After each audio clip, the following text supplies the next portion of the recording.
heading out of Galway today, and we're heading straight up into Northern Ireland. We're going.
Nice.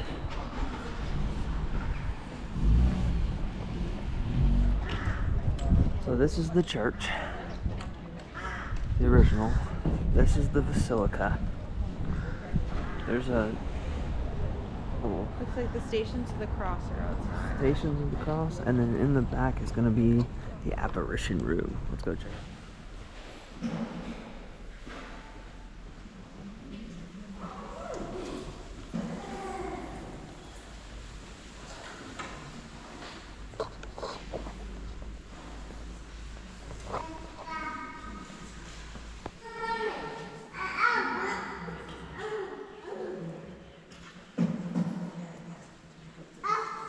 Our Lady's gonna appear to us this morning.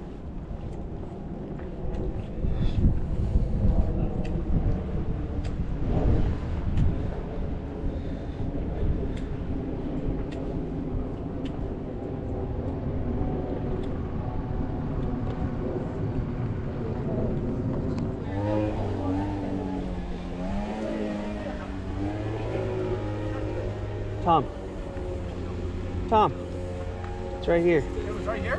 This is it. Original stones. Alright, we made it to the apparition chapel. As you saw, those rocks over there are from the original wall. And this is what they built around it.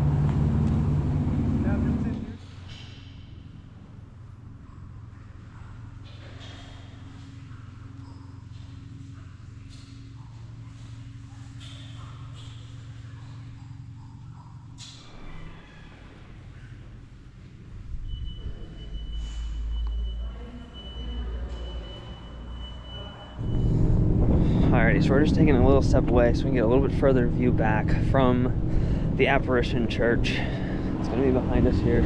They were saying how when they saw him, it was a burst of light. If you were reading the story, it was like a great light at the top around the gable. People saw it. It was shining bright.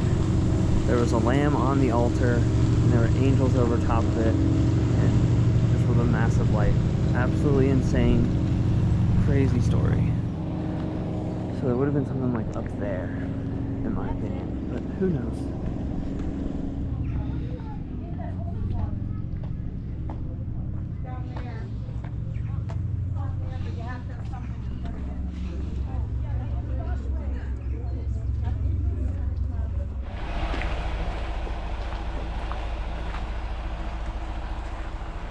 The babies are so cute. Started in just a second, so can I get a place anywhere where you can see the field outside towards the ocean? We get started. We won't ask you to jump the fence. Very, very welcome here this morning. My name is Martin Feeney, and I hope you all enjoy your stop and your visit with me here this morning. You folks hear me? Okay, so you've all come, you're all here, you're all standing in front of me or to the side of me. and I'm still not 100% sure you all know why you're here or why you're standing in front of me. So I'll start by explaining a little bit about what we're going to do this morning. You are all travelling around, you're all passing through this area, staying in it for a very short while. Just to give everybody a little idea, first of all, where you are, I'm going to start by explaining a little bit about what you're looking at all around you. And I would invite you to have a look around at the minute, because in the distance to our right there are some mountains up to the other side of the house. In front of you there are no mountains. In 10 minutes time there might be no mountains to your right and there might be mountains in front of you. So the landscape will change completely on a day like today. There is a whole mountain range in front of us, but I will explain a little bit about what we can see first of all, a little bit about our farm and our landscape. In just a few minutes time I'm going to come to this field here out in front of us. I'm not sure if you can all see them, don't worry if you can't, but down there on the left hand side, hiding on us under the trees, are some sheep who at the minute are having a lovely, quiet, peaceful and relaxing morning. We're going to change that. That's all your fault, so don't blame me. But with the help of these sheep, I'm going to try and bring you into a little bit of life in this area of Ireland. It's a little bit unique here, so I'm going to try and explain as much of that to you as I can. As we go along, if you have any questions, please just ask. If I say or do anything you haven't heard or understood, just stop me and I'd gladly repeat myself. Any of you that wish to take pictures or videos, you're more than welcome to. Anything else you need while you're here, just let us know. There are some sheep inside in the little pens here, just in case any of you are worried. First of all, they do not live in there. They live out here. These ones inside, they're just there for you to see. They'll go out after this. These are what we very lovingly call on the farm here the weird looking bunch. They're all a little unusual looking, but they'll help me explain about sheep in just a while, and we'll come into them. Okay. So just to let everybody give you an idea first of all where we are. We're in North County Sligo here, so when you look at the map of Ireland, we're about 2/3 of the way up the left hand side, the west coast of Ireland. We should be looking towards the mountains of County Donegal in front of us. Donegal is the most northerly county along this coast. We'll come back to that in a little while. I know you folks are heading to the cliffs today. The cliffs of Slieve League, some of the highest sea cliffs in Europe, are actually in front of us here.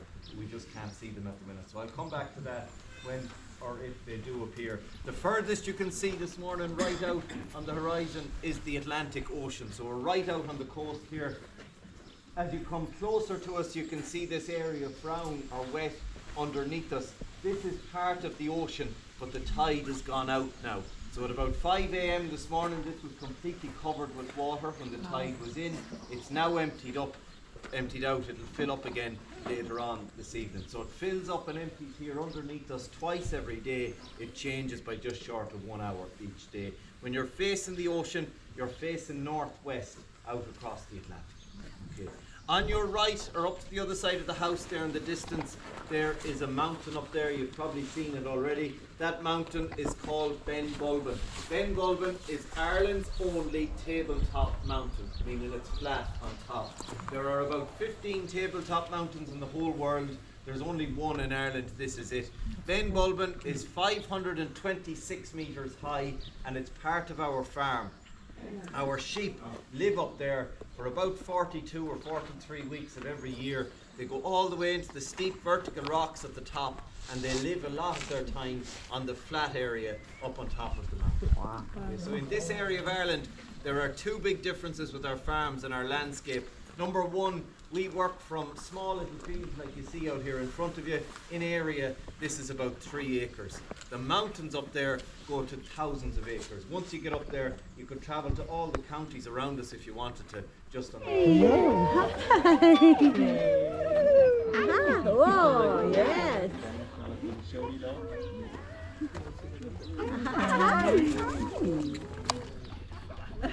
Good boy.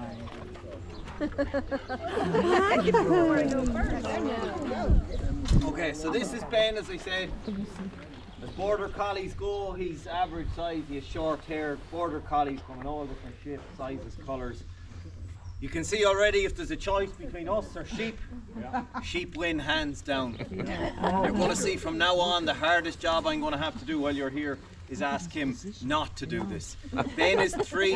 One of our other dogs that works every day is 11 years old. A retired dog. is 5 years old. You can see already, I'm not forcing him or asking him to do anything at all, and he's already interested in the sheep. The day he comes out, there will appear behind him. So by making no sounds, he's sending them in my direction. We'll come back to that in a few minutes. If I want him to forward, to stop, to his left,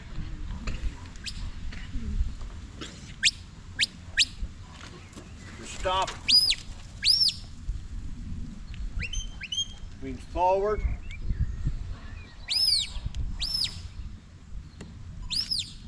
left,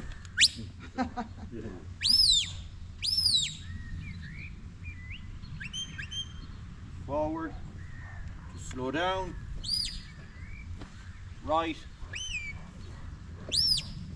stop, left, right,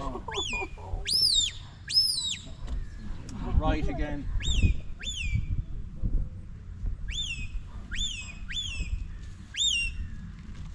stop,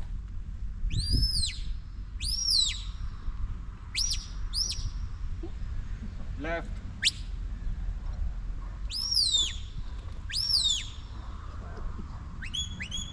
forward. I'm not sure if any of you have ever seen the film Babe with the pig. Go around them.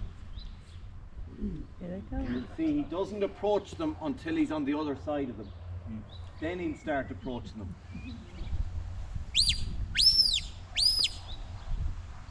Let's just ask him to slow down, just to give us a chance to see. Ben! He'll keep approaching them now if I'm not making sounds to send them to me. Steady! They start to go to our right, he went slightly left. Wow. They go to my right now or my left.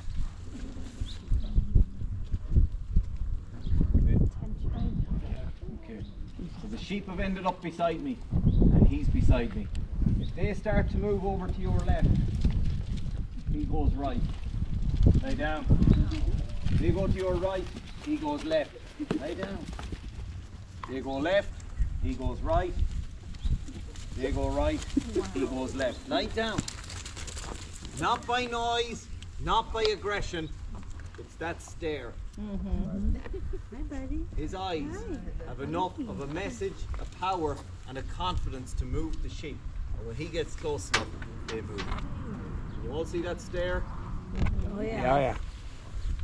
On there. And there. Lay down. Again, they go left, he goes right. Lie down. They go to your right, he's gone left. Lie down. Come by. Lie down. Come by. Lie down. Come by. Lie down. Lie down. Lie down. All with that walk. Lie down and that stare. Stand there. Stand there. Stand.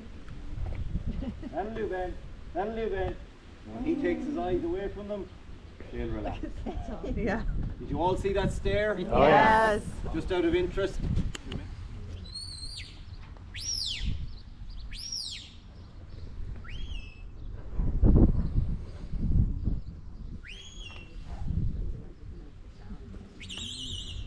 The only sound you haven't heard me making is hurry up.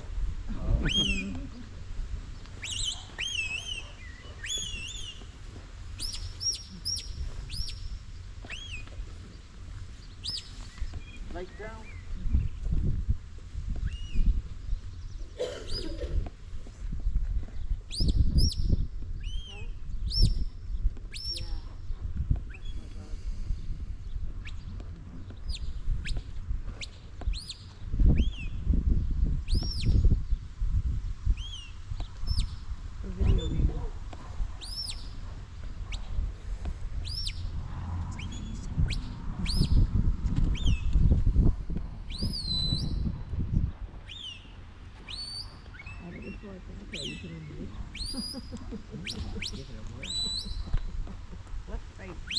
Hey.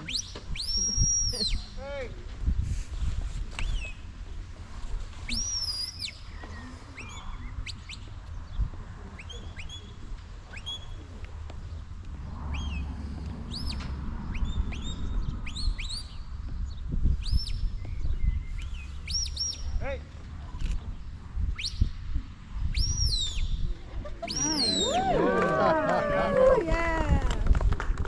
Woo, good job.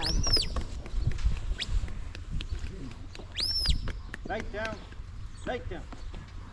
That's how we move the sheep around. Anything up to about 2 kilometres, the dogs will try and guide the sheep for us. We try and direct the dogs. Closest to me, lay down, Ben. They belong to a different farm. If it was a different colour, another different farm. Keep. Why do they have the blue on the back of their The neck? green on the back of their heads. Lay down, come by. Lie down, come by. Lie down, lie down. That'll do, Ben. So first of all, that F, as I said, if it was on the other side. Come by. Lie down.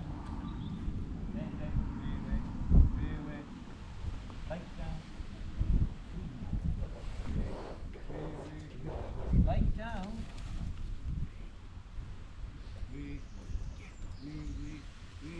Lie down. Deep. Come by. Lie down. Come by. Lie down. Lie down. Lie down. Lie down. Hey. Come by. Lie down. Lie down. Lie down.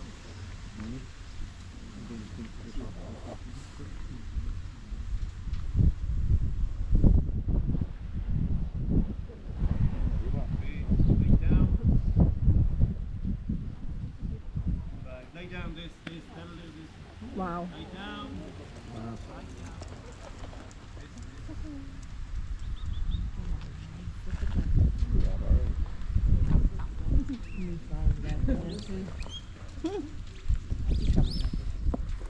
Yeah. We're down to eat. How did I do that? I've no idea. Worked We learn the great. movements of the sheep and the dogs, so by his movements and mine.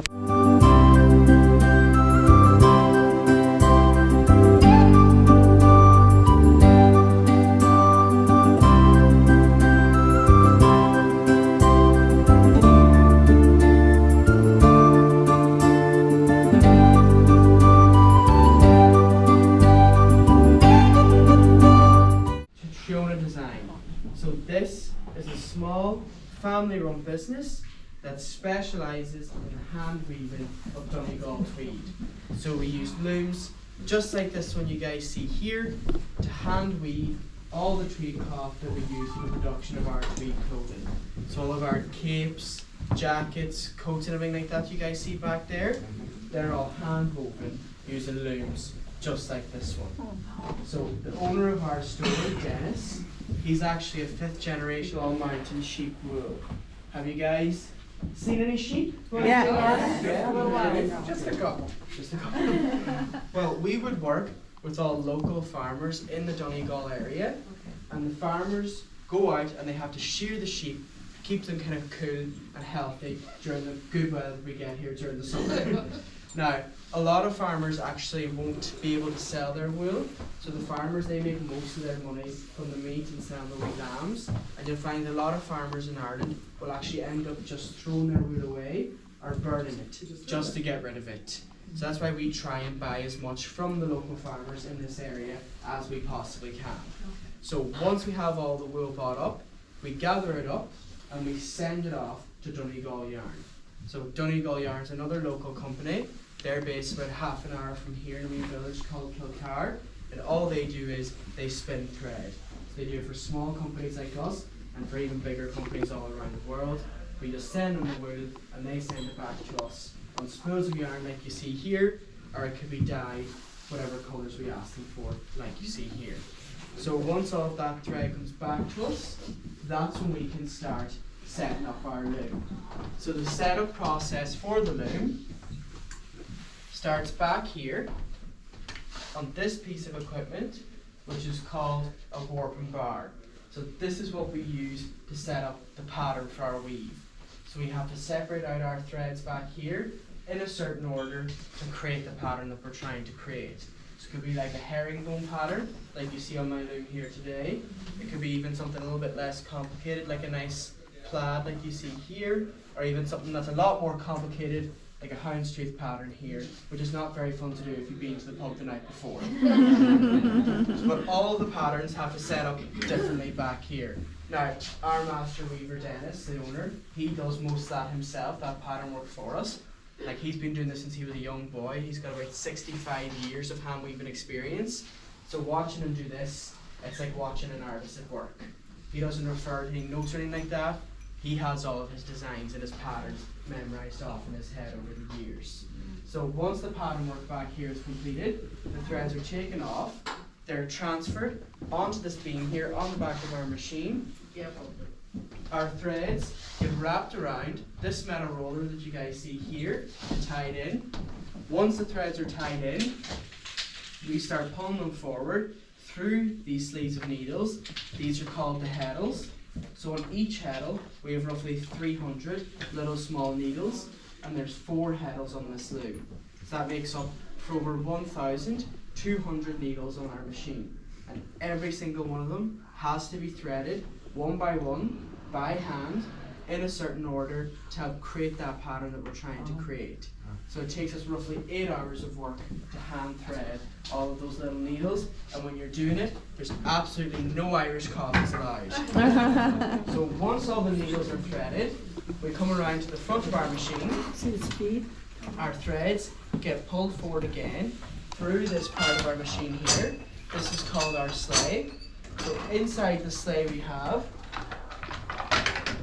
our flying shuttle with the bobbin and the thread wrapped around it. So this is what we use to pass our thread back and forth through the open loop. So once that shuttle's tied in, that's when I can start doing my hand weaving.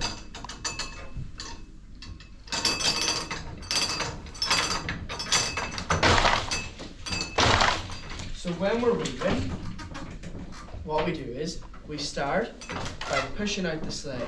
So when I push out the sleigh, that opens up the weave, which gives me the space that I need then to grab this wee handle you guys see here, and I use this to send the shuttle across.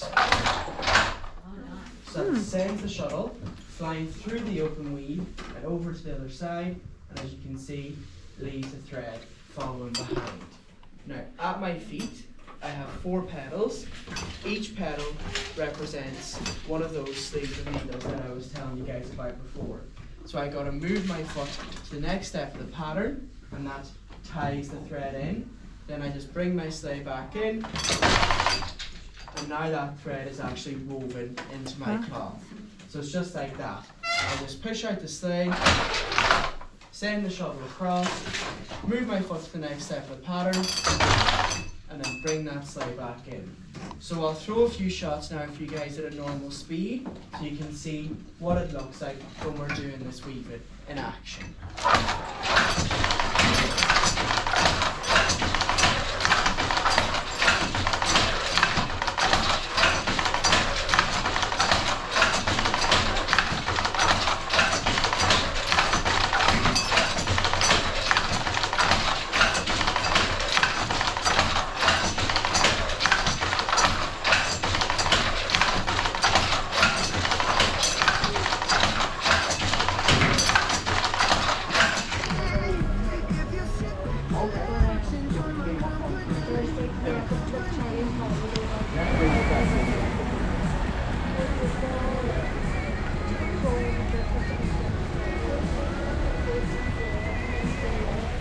That would be multi-million today. And there was also one other significant change that was made to this city in 1613 when they started building the walls. Because from way back in the 6th century, the original name of this city was Dura. D-O-I-R-E, meaning Oak Grove. And Dura, when anglicised, becomes Derry. And the name of the city remained Dura or Derry until 1613, until the Londoners came to this city.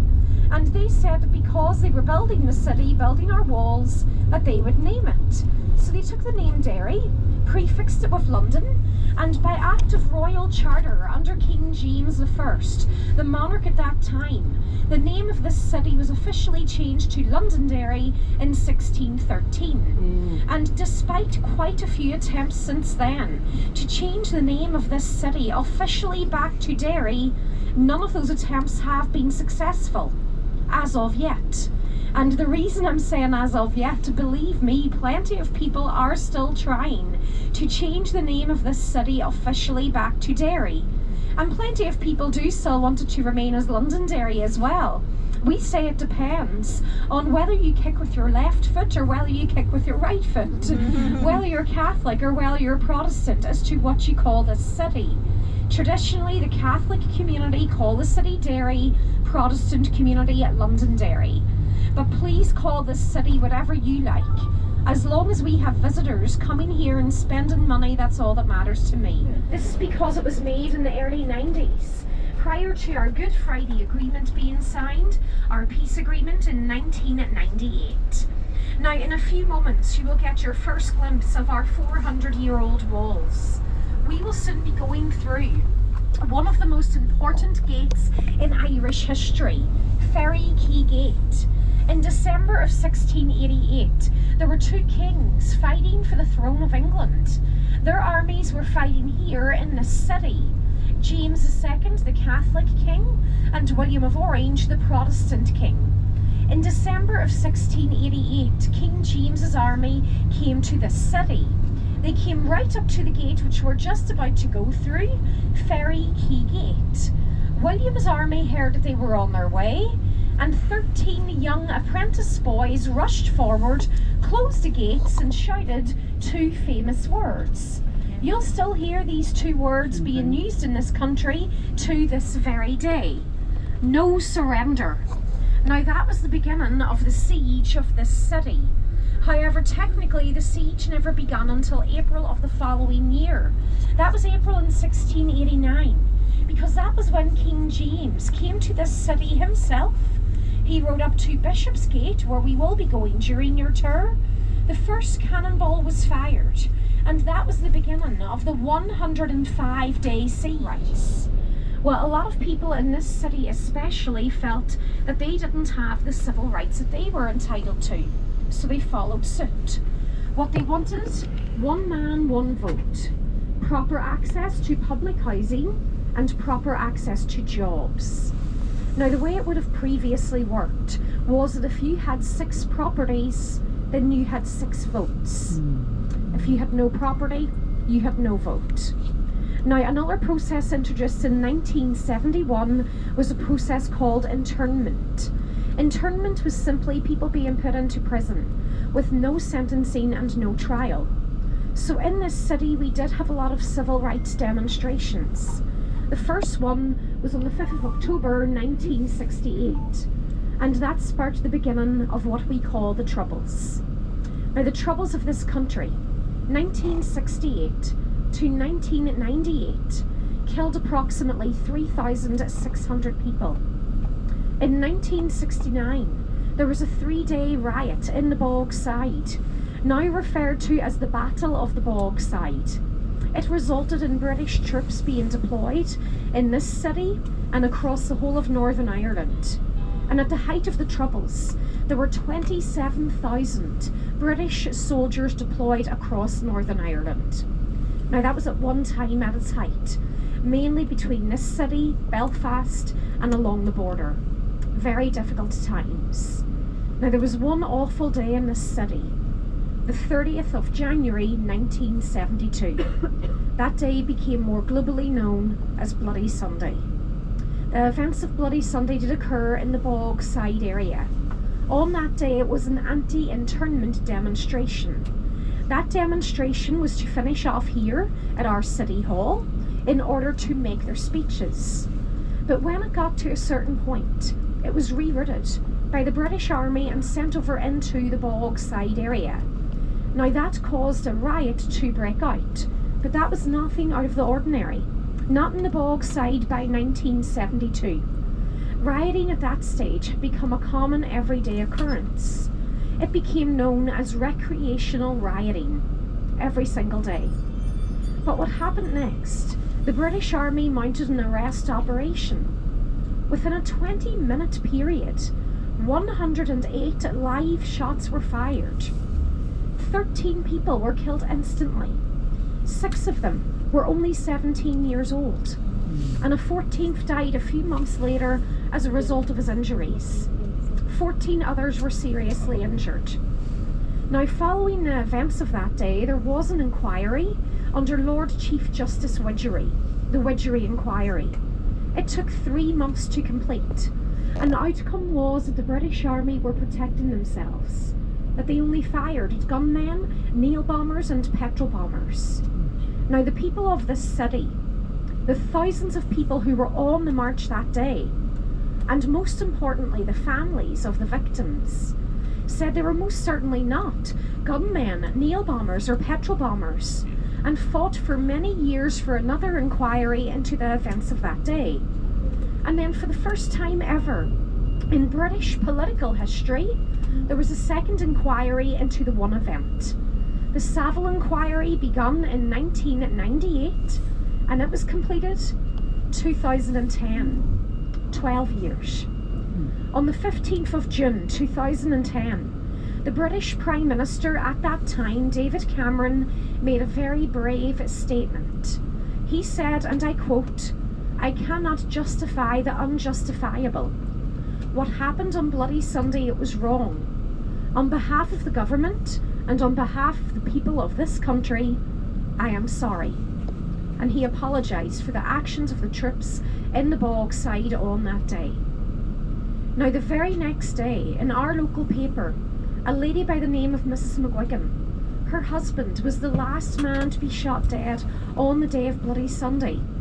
She had never spoken publicly from that day. She said she was very pleased with the outcome, and that if David Cameron came to this city, she would invite him to her home for a wee cup of tea. I couldn't sum it up any better myself. It is time to move on. The Bogs, the garden. Now, it was opened by Reverend David Latimer and also Martin Luther King III. And as you walk into that garden, on the pavings in the garden as well, you do have little peace pledges done by the right-hand side. After the furniture store is where it was barricaded off on the day of Bloody Sunday. And from here, that demonstration was rerouted into the Bogside area in the direction in which we will be going. And Bloody Sunday occurred where the murals begin in a few moments on the right. So here on the left now, barricaded off. From here, the demonstration rerouted into the Bogside. You'll see the murals beginning in a few moments on the right, and you'll see coming up ahead of us here on the right hand side a mural with a white background and 4 people on it. It's the Nobel Peace Prize winners. In the top left hand corner is John Hume. Now, John Hume came from this city, well known for his peace efforts during the Troubles. He became the only person in the whole entire world to have won the Nobel Peace Prize, the Gandhi Prize for Peace, and the Martin Luther King Prize for Peace. So the only person in the world to have won those 3 major peace prizes came from this city, sadly passed away in 2020. And the centre mural there, it depicts the hunger strikers who were on hunger strike for political prisoner status. Demonstration now on the right hand side. And coming up in a few moments on the left hand side, you will see a memorial garden. This is our Bloody Sunday Memorial Garden. Every year on the 30th of January, a service will be held here. It is one of the largest services to take place in this city. And on the monument you do have the names and the ages of the people who died on that day. And you'll see that 6 of the victims were only 17 years old. Coming up in a few moments over to the right hand side again, over across the road, you will see the official Bloody Sunday mural. 3 minutes after the photo was taken, young Jackie sadly passed away, only 17 years old. And you'll see a bald-headed priest in the photograph waving a white handkerchief. That is Father Daly. He helped a lot of the people who were injured on that day and gave the last rites to a lot of the people who died on that day. Highly thought of in this city. He then became Bishop Daly. passed away just a few years ago, and his funeral was almost like a state funeral. You had people from all over the country and all different backgrounds attend the funeral of Bishop Edward Daly, so very highly thought of. Also coming up in a few moments on the right, you'll see a white wall saying the words, "You are now entering free Derry." These words were originally painted on the gable end of a house in 1969 when the first British troops were deployed in this area. But this one wall today is now a listed building, cannot be touched. Also coming up on the right, you'll see a mural of a lady in a red jumper holding a speakerphone. It is Bernadette Devlin, now known as Bernadette McAlliskey.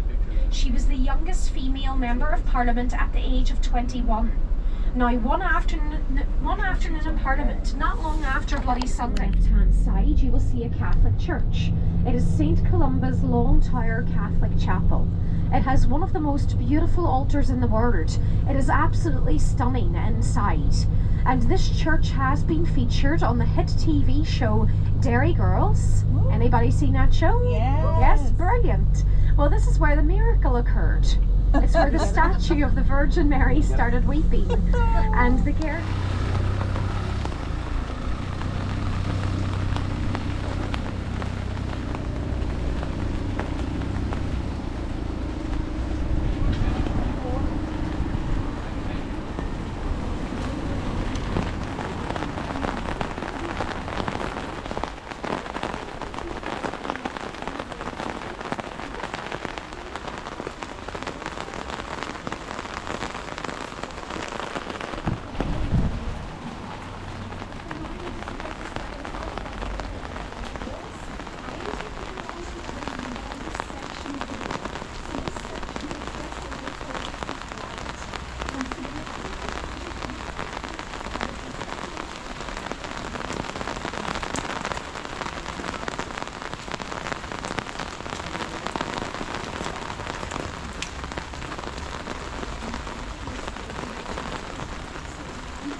Original cannons.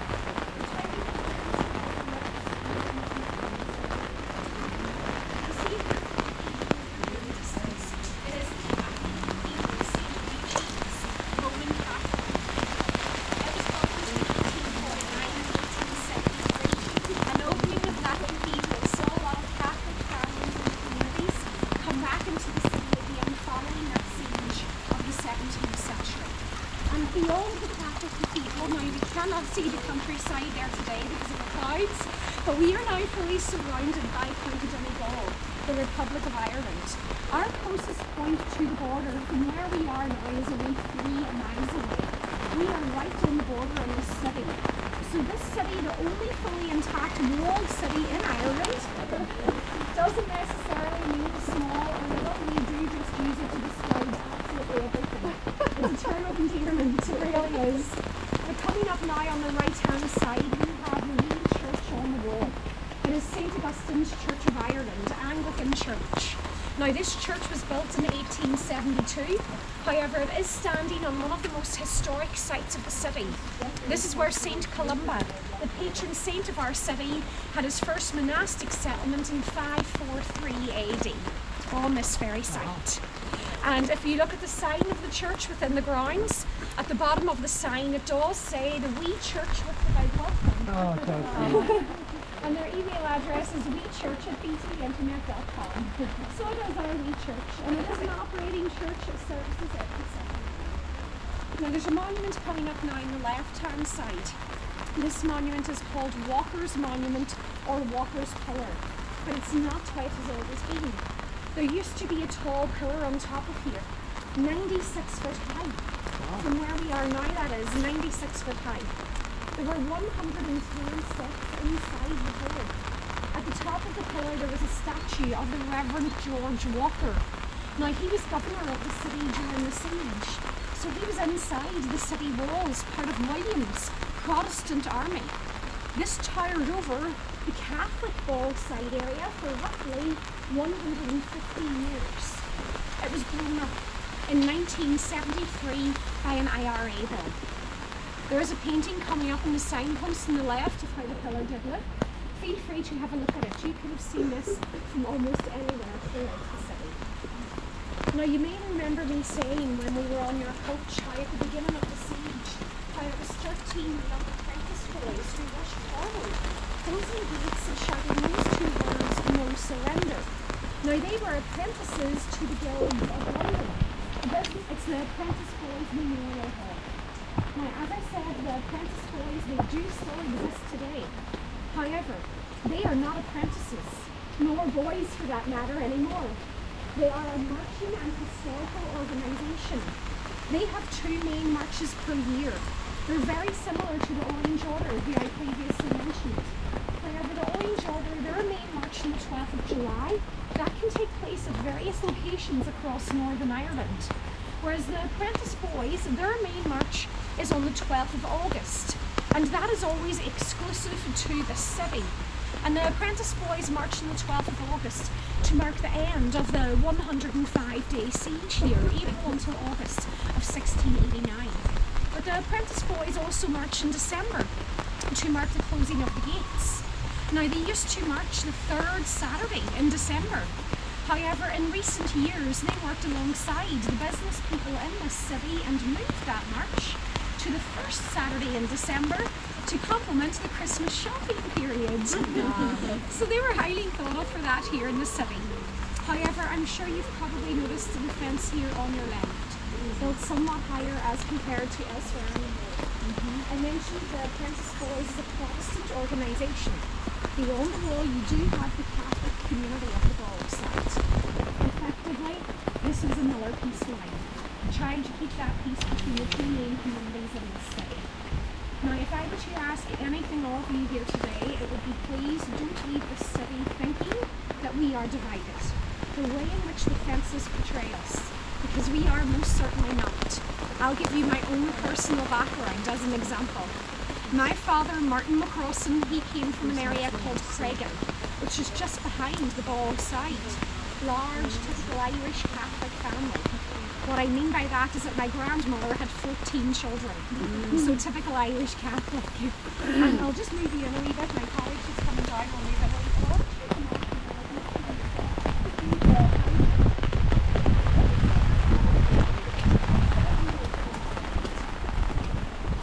So yeah, and my mum is Protestant from the Fountain area, the other side of the other fence that I pointed out to you.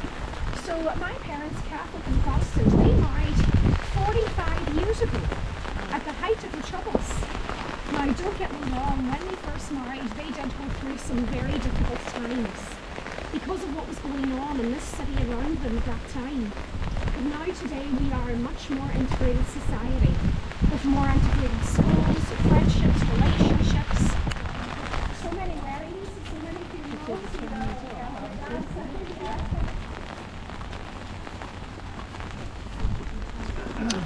Hey, what do you know? Looks like rain. Tut tut, looks like rain. Tut tut. Looks like rain.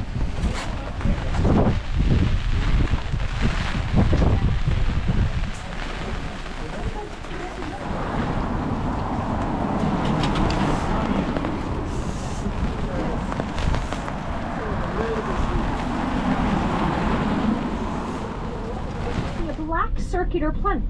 Can a few of you see that okay? Yes. Yes.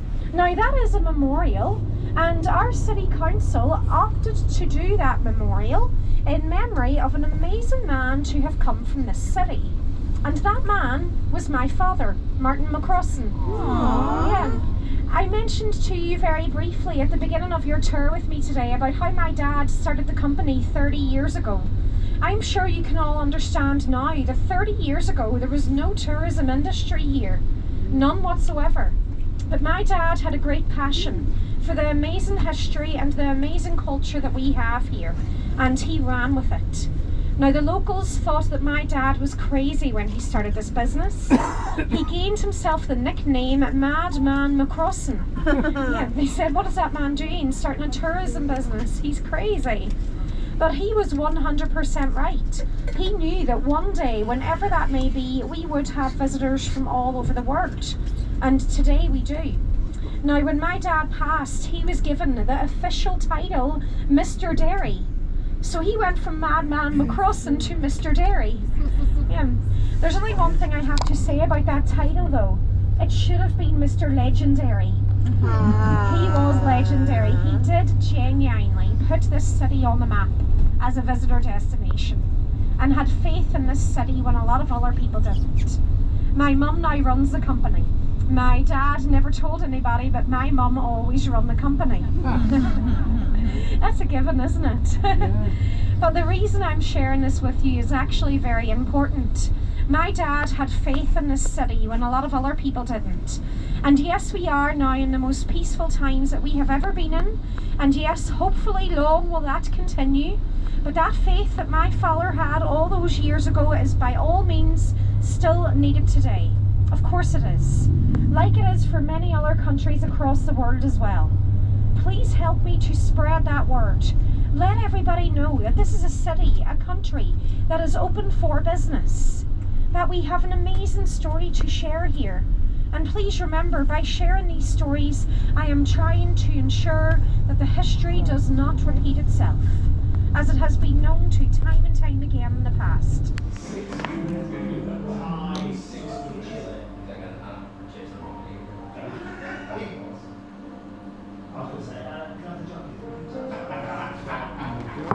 So pretty. So cool. Thank you. No problem. That's awesome. Alright guys, so we're at Derry and we're staying at the Everglades Hotel. Now, a funny story about this. The hotel was built on a swamp and they named it after the national park in Florida, the Everglades. And if you saw in those short little clips, they named all the different sections of the hotel based on different islands in the Keys.